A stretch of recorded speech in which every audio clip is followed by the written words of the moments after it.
सुक उवाच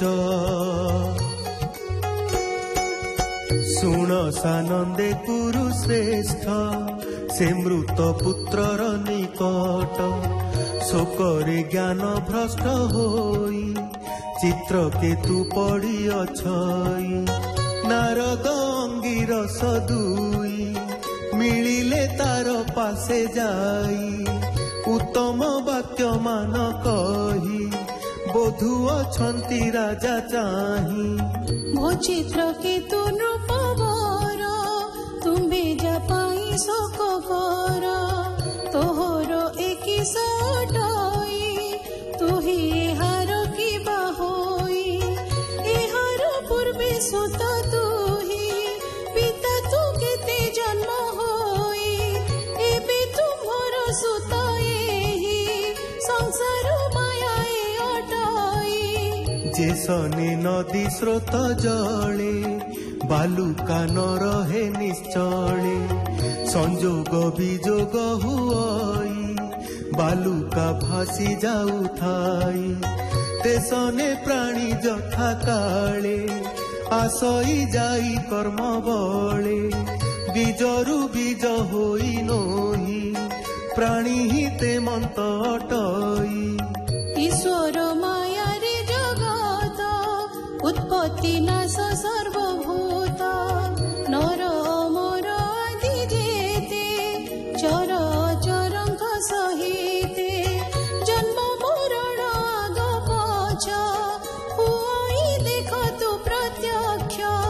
भूतरे करिण ईश्वर जन्माई अखिल संसार प्रतिपालन करी पूर्ण संहार करई तक्षण आयत नुहई कहार जेन्हे बालक खेड़ घर देहरु देह होई जात राजन शुण एक चित्त बीजरु बीज जेन्हे जात आत्मारु निर्मित जगत आत्मा शरीर भिन्न करी पूर्वे जे विधाता विचारी जाति संज्ञारे करे भिन्ने सुवर्णे नाना द्रव्य जेन्हे उत्तम वाक्य विप्रंकर शुणिया स्वस्थ नृप वर मलिन मुख आपणार पोछिण कहई मधुर चित्रकेतु बाजा के तुम्हें विप्र दुई जान अशेष ज्ञानी परिपूर्ण ज्ञानी मानो के तुम्हें वर अवधूत वेश तुम्हारा स्वभावे गुप्त प्राय होई आसी मिलिल तुम्हें दुई विष्णुर दूत प्राय होई भ्रमण करुअछ मोहि मोहर प्राय दुखी होई संसारे जे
अंगिरा उवाच हे चित्रकेतु नृप बर मु देइथिली ए कुमर अंगिरा नामटी मोहर ए देख ब्रह्मांक कुमार परम विष्णु भक्त एही नारद बोली जाकू कही शोक सागरे मग्न तोर देखिलु जहु नृप बर तोहर योग्य ए नुह यहाँ विचारी आम्भे दुई तोठारे अनुग्रह करी अइलु शुण दंडधारी ब्राह्मण्य कृष्ण भक्त हेउ शोके न बुढ़ महाबाहु पूर्वे तो गृहे आसीथिली परम ज्ञान देवी बोली पुत्र विषय मन तोर जाणी न देलु पुत्र बर एबे तू पुत्र शोक भर अनुभविलु नृप बर ऐश्वर्य दारा गृह धन भृत्य मात्य प्रियजन विषय राज्य सैन्य कोश आत्मा पुराणे नहे तोष हे सर्व शोक मोह कर भय उदबे घर घर कर्म को ध्याई जेउ जन करई नाना कर्म मान नाना कर्म रे मन तार प्रवेश होए निरंतर हेमंते देही मानंकर देहटी ए माया संसार विविध क्लेश जे तांकर संताप कारण अपार एही कारण हे राजन आत्मा रहिते कर मन हे विश्व संसार सार देहर गति को विचार शोक न करी नृप बर आत्मा मन को स्थिर कर नारद उवाच ए जे मोहर मंत्र दीक्षा सूची होइण कर शिक्षा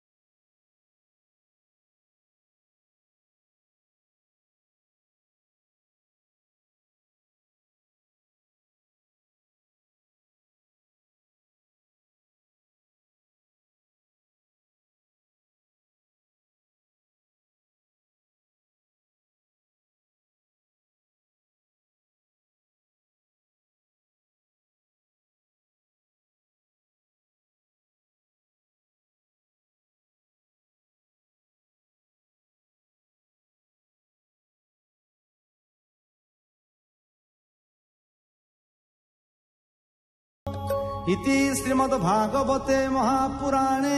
पारमहंस्यां संहितायां चित्रकेतु सांत्वनं नाम 15 अध्यायः।